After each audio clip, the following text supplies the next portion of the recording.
C'est une petite mer intérieure quasi unique en Europe.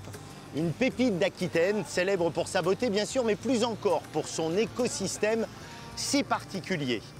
20 km de long, 14 de large, le bassin d'Arcachon offre toute l'année un spectacle exceptionnel. 2 fois par jour, la lagune se vide et se remplit, modifiant totalement les paysages et créant un paradis pour les oiseaux. Du domaine de Certes au pré-salé d'Arès en passant par le delta de la Leyre, vous allez découvrir des femmes et des hommes qui s'investissent pour préserver ces espaces qui ont tant de services à nous rendre. Cap sur le bassin d'Arcachon, un trésor si fragile.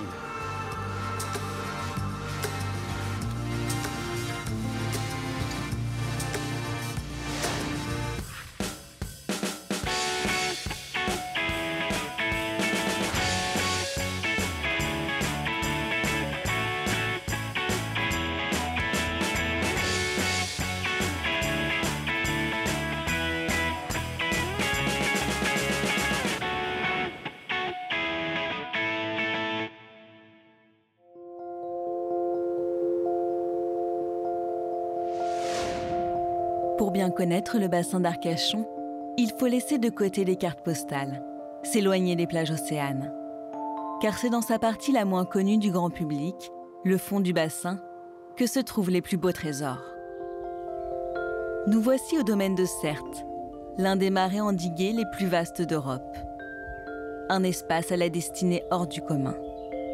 Totalement fabriqué par l'homme pour exploiter les ressources, le sel, puis les poissons, Certes est aujourd'hui une oasis de nature au milieu des zones urbanisées.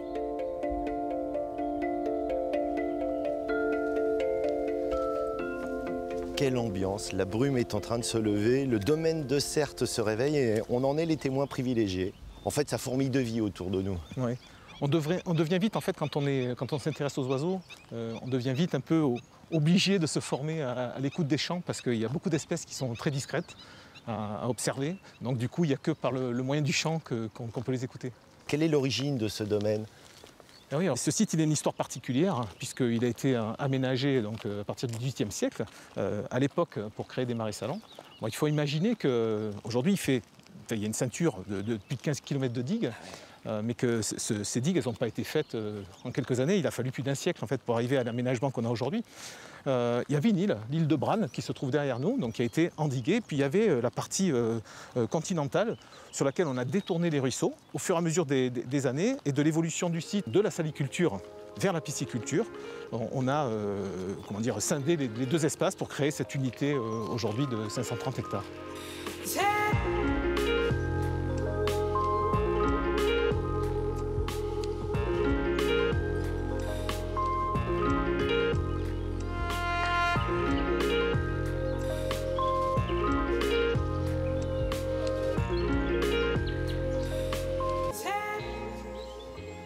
Changement de décor total, sous bois, ambiance formidable là encore. Où est-ce qu'on est ? Oui, la plupart du temps, c'est vrai que c'est la réaction des personnes qui viennent ici, tout à fait inattendue, parce que le domaine de Certes, c'est un milieu avant tout qui est géré avec de l'eau salée, avec de l'eau saumâtre. Donc il y a une végétation plutôt rase, on va dire. Alors qu'ici, on est sous l'influence de l'eau douce. Comme on peut voir, on récupère une partie de l'eau douce du réservoir de Lanton qui nous permet d'alimenter 30 hectares de réservoir. Ça en fait vraiment une singularité sur le bassin d'Arcachon d'avoir cette prise d'eau. Et du coup, on a une faune et une flore variées, diversifiées, enrichies par la présence de l'eau douce. C'est à la fois par les libellules qui sont ici, mais c'est aussi par les tortues, le vison d'Europe. Les jolies demoiselles bleues, ces libellules, c'est un spectacle et chaque fois de les regarder, c'est époustouflant la beauté de la nature quand même par moment. Hein. Allez, je te suis, on continue l'exploration. Oui. Bon, tu vois ici, Eric, on est encore sur une digue. Si tu ne me le disais pas, je ne m'en rendrais pas compte parce qu'on a de la nature absolument partout autour de nous. Donc là, on a un lichen, et celui-ci est particulièrement intéressant parce que déjà par sa forme, par sa taille, il est assez imposant. C'est un des plus gros lichens d'Europe. Et il a une feuille très découpée qui fait penser à une feuille de chêne de loin, mais aussi quand on regarde de plus près, il y a des petites alvéoles, d'où il tire son nom d'ailleurs du lichen pulmonaire. Et ce lichen a une particularité, c'est qu'il est très sensible à la pollution de l'air. Et le fait d'en avoir sur le site démontre qu'il y a un air ambiant qui est tout à fait bon et sain sur cet espace.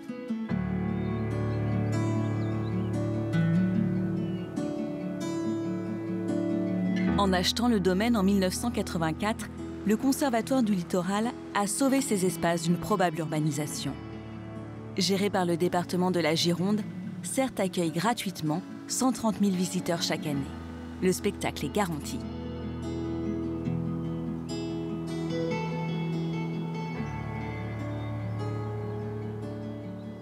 Tiens Eric, viens voir ce spectacle de la nature.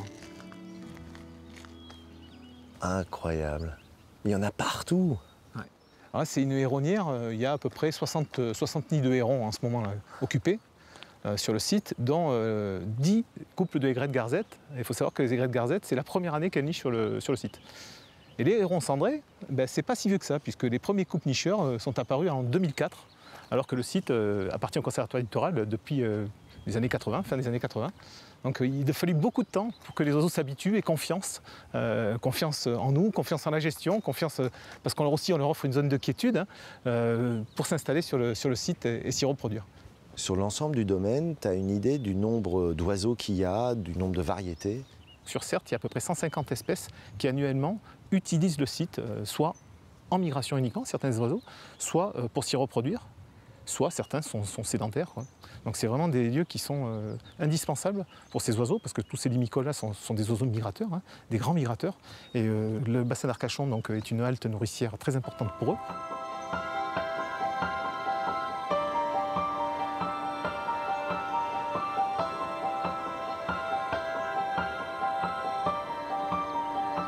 Préserver un espace naturel sensible ne signifie pas le mettre sous cloche, bien au contraire. Pour le comprendre, Eric se rend à la ferme de Graveyron. Anthony Raffin est éleveur. Il est installé ici depuis 2010. Salut Anthony. Salut Eric.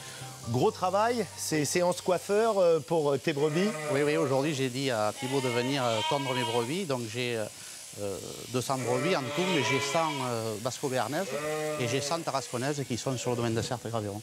Ça doit être quelque chose quand même de travailler dans un lieu qui a une histoire comme ça. Oui, surtout que moi je suis d'ici, je suis né sur le bassin d'Arcachon. Et quand j'étais d'ailleurs tout petit, je venais ici à la piscine, je venais en vacances chez mes grands-parents, à la piscine d'Audange, et je me baignais et je voyais les vaches justement en face. Et je ne savais pas, d'ailleurs, je ne savais pas comment et avec qui et pourquoi et quand, mais au fond de moi, je me disais qu'un jour j'aurais des animaux ici sur le domaine. Bon, on va aller voir tes vaches, elles sont prêtes, c'est ça? Oui, elles sont prêtes, on y va. Allez, je te suis. Allez, on y va.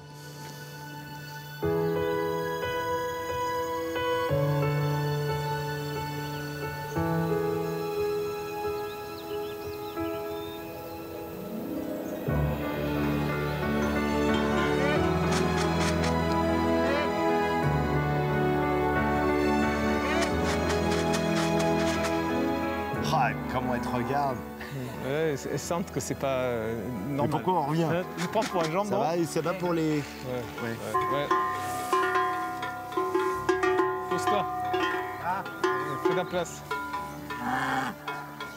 C'est rare de pouvoir faire paître ces animaux dans des prés salés. Je suis un des privilégiés et un des derniers sur le bassin d'Arcachon. Qu'est-ce qui se passerait s'il n'y avait pas des vaches ici sur ce pré? Les intérêts sont multiples avec la présence d'animaux sur des espaces naturels. C'est le meilleur moyen de maintenir des milieux ouverts, et d'autant plus comme ici des prairies. Et ça permet d'accueillir une flore diversifiée, une faune incroyable, et entre autres des oiseaux. La cohabitation oiseau-vache, ça pose aucun problème. Au contraire. Au contraire, même, ça favorise, je pense. La leçon, c'est qu'on n'exclut pas les hommes pour garder un endroit aussi riche en termes de nature. Enfin. Non, oui. Ni les hommes, ni les animaux. Pour moi, c'est un vrai partenariat, quoi.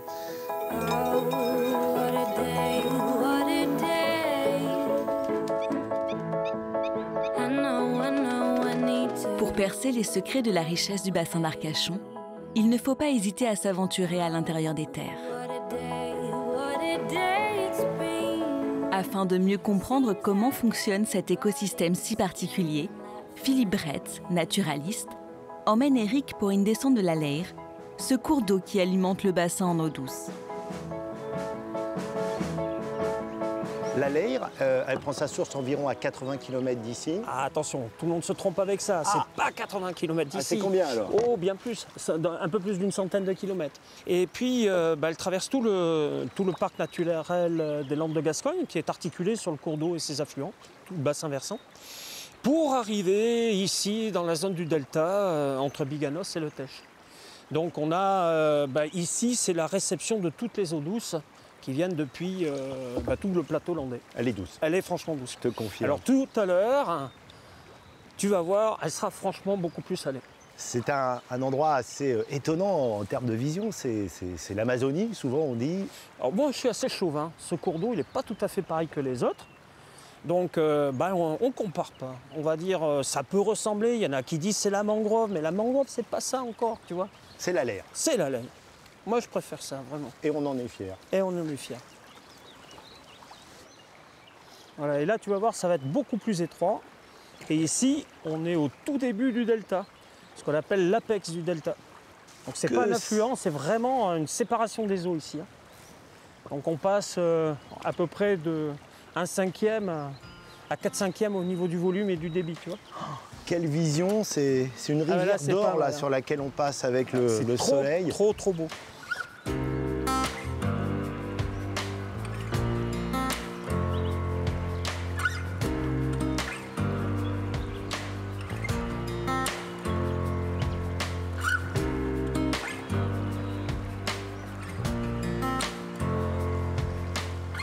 Sans être aussi expert que toi, je vois bien que quelque chose s'est passé, le milieu s'est ouvert, je sens le vent.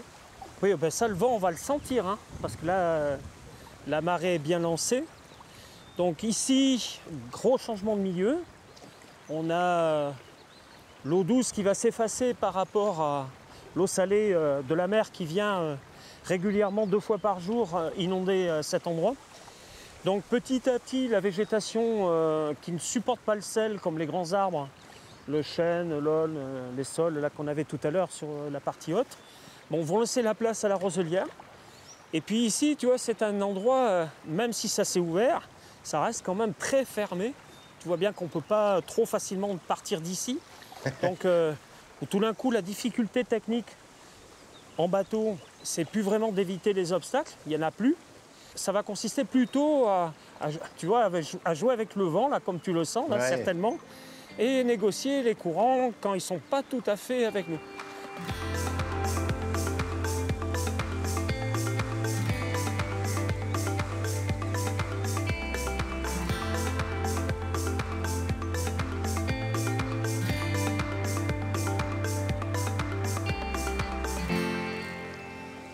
Bon, pas mal la petite ambiance, là. Là, on rentre carrément au milieu des roselières. Ouais, ben, tu vois, ça, c'est le kayak qui le permet. Bon, ça a le côté un petit peu exceptionnel de la chose. Après, c'est intrusif aussi. Il faut faire très attention à ce qu'on fait avec ça. Quand tu emmènes des gens ici qui rentrent du coup en contact, comme je le fais aujourd'hui avec la nature, est-ce que tu dis pas que tu apportes ta pierre à l'édifice? C'est-à-dire que la sensibilisation à l'environnement, il passe par l'expérience, par le vécu. C'est bien évidemment, mais c'est tout un discours aussi. C'est-à-dire qu'il ne s'agit pas non plus que d'amener les gens à faire les choses. Tu vois ce que je veux dire? C'est pas simplement regarder bêtement en disant c'est beau. Ça, c'est carrément trop simple. Notre rôle, il est à quelque part aussi d'informer les personnes sur les risques qu'il y a, tu vois, aller sur ces milieux-là. Et donc, il faut faire attention, quoi. On n'est pas non plus forcément tout le temps à notre place là. Trouver sa juste place. Il faut y aller tout doucement. Tu vois, ce sont vraiment des environnements qu'il faut respecter énormément. La récompense. On est parti sous la forêt-galerie et pouf, là on découvre tout le bassin d'Arcachon, c'est magique. Le bassin qui joue à la mer, petite mer intérieure mais qui bouge pas mal là maintenant. Et petit à petit, on peut s'imaginer aventurier, tu vois, qui quitte ce cocon là de douceur, de tranquillité, là comme on était tout à l'heure, pour partir vraiment à l'aventure dans quelque chose qui va vraiment bouger. Philippe, ce bassin d'Arcachon, dans ton cœur, quelle place il occupe? La première, très clairement. Ah ouais. C'est quand même un endroit pour lequel j'aurais passé, on va dire, allez, plus de la moitié de ma vie. Donc ça compte, hein.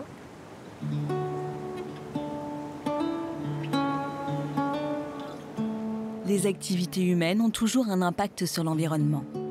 Mais parfois, protéger ne suffit plus. Il faut réparer les dégâts. C'est la mission du Centre de soins pour la faune sauvage de la LPO, installé au domaine de Certes.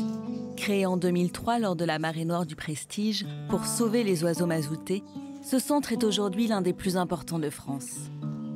Grâce aux 8 permanents et aux 200 volontaires, on accueille ici 24 heures sur 24 les animaux sauvages de la Gironde et de la Dordogne. Bonjour. Bonjour. Oh là là. Qu'est-ce qui lui est arrivé, lui? Alors lui, il a pris une voiture et du coup, il a une fracture de la patte. Ah, carrément, il est plâtré. Ouais, il a un plâtre et puis il a une broche dans la patte. Oh, il a l'air apeuré, pauvre petit. Et oui, c'est un peu la panique pour lui parce que c'est un animal sauvage et là, il s'est cassé une dent dans le choc. Et donc, il est très apeuré parce que pour lui, on est des prédateurs. Il y a des humains qui causent des dégâts sur la nature et il y en a d'autres qui font tout pour tenter de les réparer, ces dégâts. Tout à fait, parce que nous, notre objectif, c'est avant tout de compenser l'activité humaine. Pas spécialement de remettre dans la nature, de sauver des vies coûte que coûte. C'est compenser l'impact de l'homme sur la biodiversité. Oh, petit tout. Donc lui, c'est super touchant. On va le ramener dans son box. Et puis, normalement, il devrait retrouver la vie sauvage d'ici à peu près un mois. Hop. On va lui cacher la tête. À chaque fois, on les emballe comme ça, on leur cache la tête pour pas qu'ils stressent trop. Parce que, donc, bien sûr, l'homme représente une source de stress pour eux et puis un danger. Et donc on tient à garder ce rapport distant avec les animaux pour pas les imprégner, pour pas les habituer à l'homme, et parce qu'il faut pas oublier qu'on est la source de danger pour eux. Après les soins, l'objectif est de rendre leur liberté à ces animaux. Cela fait plusieurs mois que Manon et son équipe prennent soin d'un jeune rapace. Dernier examen avant le grand jour pour ce Milan. C'est bon. Qu'est-ce qu'il avait, celui-ci, à la base? Une fracture à l'aile, oui. Je la sens très très bien d'ici, d'ailleurs. Il avait une fracture ici au niveau de l'articulation. Mais ça s'articule très très bien. Qu'est-ce que tu ressens, là, quand tu sais que cet animal, cet oiseau, tu l'as sauvé? C'est l'accomplissement des mois de travail. Et puis, c'est pas les mois de travail que j'ai fait seul, c'est les mois de travail qu'on a fait à 200 pour arriver à soigner ces animaux-là. Donc, le moment du relâcher, ça veut dire qu'on a bien bossé. Donc, c'est l'accomplissement de tout ce travail-là. Et puis, ça nous fait plaisir de remettre un reproducteur potentiel dans la nature. C'est surtout ça qui est important pour nous. Alors, Eric, je vais te demander de mettre les gants, si c'est possible, et je vais te donner l'oiseau. C'est-à-dire, c'est moi qui vais faire le relâcher? Du coup, oui. Wow. Tu vas voir, c'est pas très compliqué. Si toi, tu sais pas comment faire, lui, il sait. Ça ira. C'est mieux volé que moi. Il sait forcément mieux voler que toi. Et puis, il est assez calme parce que c'est un Milan. Et les Milans font les morts, naturellement. Donc, on l'attrape ce qu'on appelle en bouquet. C'est-à-dire les pattes le long du corps, les ailes le long du corps. Voilà, on le tient bien comme ça. Donc, lui, il va pas trop bouger parce que de toute façon, il cherche à faire le mort. Je le remets bien ses plumes en place, voilà. Et donc en fait, on va viser un point, et puis on va prendre un petit peu d'élan, comme ça, et on va compter jusqu'à 3. À 3, tu lui donnes un petit peu d'impulsion, sans viser le haut, en visant tout droit, et on le lâche. Et il va se débrouiller. Combien de relâchés d'oiseaux tu as fait, toi? On relâche à peu près 65-70% des animaux qui sont soignés au centre. Donc on en reçoit 4000 par an, ça fait des milliers, heureusement, chaque année. C'est notre contribution à la protection de la biodiversité. Et le fait de pouvoir les relâcher, on s'est dit qu'on a fait un petit quelque chose. Je veux te féliciter, et à travers toi, tous ceux qui travaillent avec toi. C'est un super boulot. Et moi, je sens son cœur qui bat. C'est très... Ouais, c'est très touchant, c'est très émouvant. Alors, il y a une proximité ici avec les animaux, on les approche de très près, on sent leur stress, leur souffrance. Ah ouais, je te dis, là, c'est... Je vais essayer de ne pas pleurer en leur lâchant. Mais je sens que ça monte. Alors, allez, je me mets en place. Alors, donc on va viser un point à l'horizon et puis prendre un petit peu d'élan, comme ça. D'accord. Allez, 1, 1, 2 et 3. Ouais. Il vole. Il a fait une petite envolée de pigeons avec. Ah, il est bien parti. Voilà, à peine parti, vous voyez, il a été rapidement rejoint par des copains.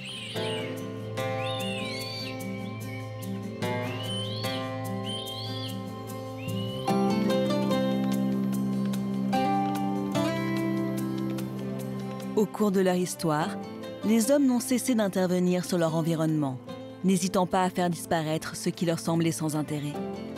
En Aquitaine, pour gagner des terres afin de développer l'agriculture et combattre certaines maladies, on a asséché des centaines d'hectares de marécages. Mais aujourd'hui, le regard sur ces zones humides est en train de changer. On se rend compte que ces espaces ont de nombreux services à nous rendre. La réserve nationale des présalés d'Arès a été créée en 1983, car ce milieu si particulier est la source de toute la richesse du bassin d'Arcachon. Waouh, c'est comme si le rideau du théâtre s'ouvrait soudain. Quelle vision! Ouais, c'est sympa. Hein. Alors décris-moi un peu cet endroit, parce que c'est pas facile à lire hein, quand on vient la première fois. Ouais, ben en fait, du coup, les présalés, c'est un milieu assez rare, si tu veux, qui est soumis aux influences de la marée. Donc là, on est à marée basse. Donc, tu vois la grande vasière en face avec le chenal qui ondule. Et puis après, toute la végétation des présalés qui va être parfois hors de l'eau, comme c'est le cas maintenant à marée basse, et puis parfois complètement sous l'eau à marée haute. Quoi. Donc c'est un paysage qui change chaque fois, à chaque instant. Bon, j'imagine que c'est à marée basse que c'est le plus intéressant, donc on y va? Allez, on y va.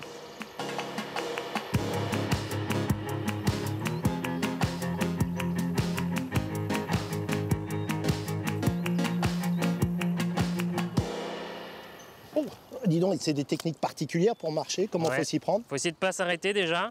Et puis mettre la pointe des pieds plutôt que le talon et avancer tout doucement, quoi. Explique-moi Sylvain, pourquoi tu m'as donné cet outil, le tamis, pour trouver de l'or? C'est pas de l'or, c'est encore plus précieux que ça, tu vois. On va faire un prélèvement là. Donc tu vois, hop, ça c'est un petit carottier. Je l'enfonce dans la vase. Donc c'est un carottier qui fait 15 cm par 15 cm et on l'enfonce de 15 cm de profond. Ça nous permet d'avoir une surface fixe, comme ça, pour en déduire le nombre d'individus au mètre carré. Hop, donc on prélève la vase. Donc là, c'est la partie sympa où tu mets la main dedans pour ressortir tout ça. Et donc j'imagine, voilà. Tu me donnes le tamis. Maintenant, on fait sortir tout ça du carottier. On voit déjà qu'il y a une densité. Déjà, et immédiatement, changement de couleur, quoi. Hein. Alors voilà, déjà, tu vois, on voit des galeries de verre, là. Tu vois, ça c'est intéressant. Ça, c'est le dîner ou le déjeuner des oiseaux? Des oiseaux et des poissons à marée haute. Donc là, on voit pas grand-chose. L'objectif maintenant, c'est avec de l'eau, on va tamiser ça sur place pour découvrir, enlever toute la vase, tout le substrat et découvrir tous les animaux qui sont à l'intérieur. Bon, je te suis. Allez. Allez, à toi de jouer du coup. Donc le principe, c'est de tamiser là à l'intérieur. Donc de jouer avec l'interface OR, tu vois, plutôt comme ça là. Vas-y, montre. Comme ça. Et toi, tout à petit, la vase se désagrège. Alors toi, tu peux, avec tes mains, si tu veux, voilà, casser les morceaux. C'est un jeu d'enfant, quoi.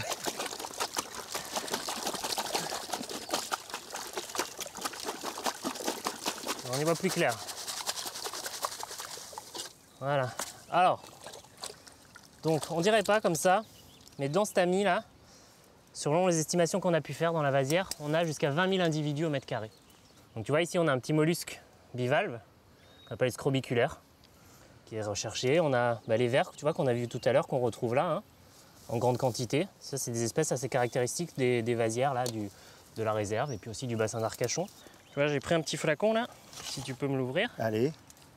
Donc tout ça, on le récolte. Hop, tu vois. Voilà, tout ça, on le met dans le petit bocal. Tac.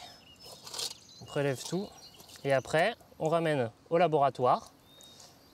Et on fait un tri sous loupe binoculaire ou microscope pour après identifier les espèces.